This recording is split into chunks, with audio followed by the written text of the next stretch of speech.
Hello, everyone. Welcome to another exciting day of studying the Bible with Grace. So, the last time we looked at Genesis 10, that's where we stopped last. And today we'll be looking at Genesis 11 and 12. I hope you had a chance to read those scriptures ahead of time so that we can talk about it here today. So, Genesis 11 talks about something called the Tower of Babel. So the whole earth had one language, and people thought to build a tower as high as the heavens and make a name for themselves. Well, God was not pleased with the idea, and he scattered their language and they ceased building. So that was the first half of Genesis 11. The second half talks about the descendants of Shem. So Shem was one of Noah's three sons. So from Shem's descendants, Terah fathered Abram, Nahor, and Haran, and Sarai. So 4 children. Haran fathered Lot and passed away in his father's presence in the land of Ur of the Chaldeans. Abram married Sarai, his half-sister. She was barren. And Nahor married Milcah, Haran's daughter. So Terah was on his way to Canaan with Abram, Lot, and Sarai. However, they stopped in Haran, and he passed away there. So that was kind of the end of Genesis 11.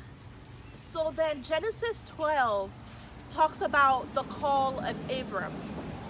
So we'll learn as we go on that Abram will later be called Abraham, and Sarai will later be called Sarah.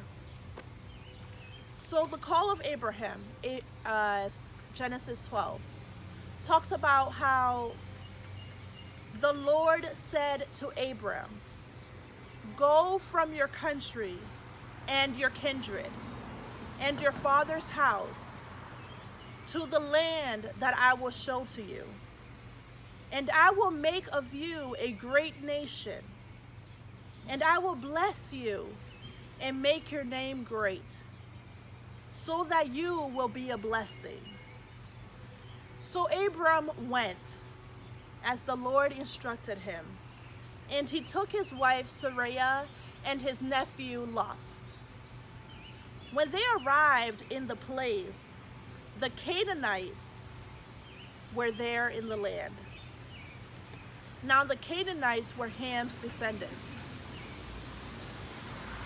God told Abram that he would give Abram's offspring this land, and Abram built an altar to the Lord. And he pitched his tent with Bethel on the west and Ai on the east. And Abram journeyed on, going toward the Negev. There was a severe famine in the land.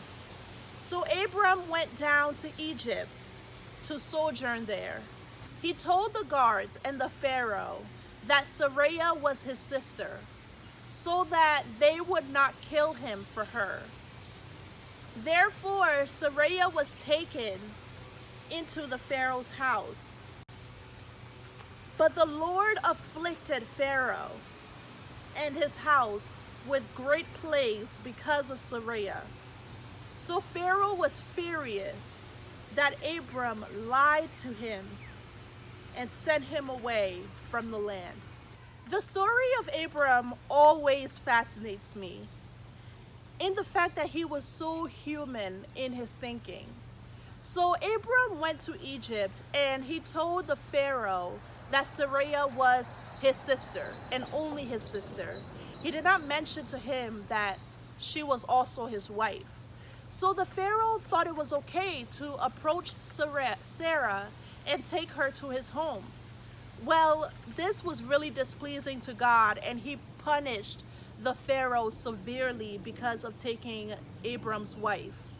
And it amazes me that God punished the Pharaoh but protected Abram.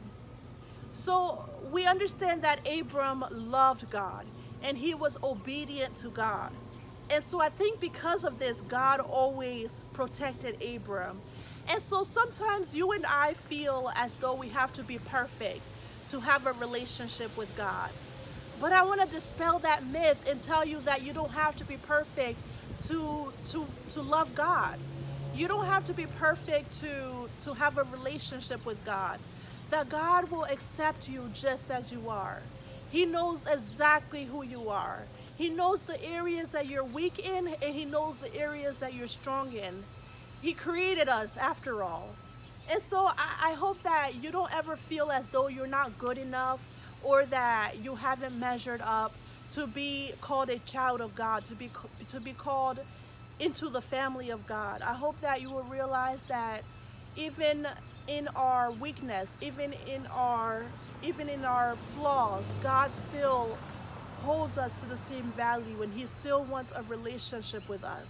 He loves us more than we can ever know. And I pray that you never have that thinking that you're not good enough.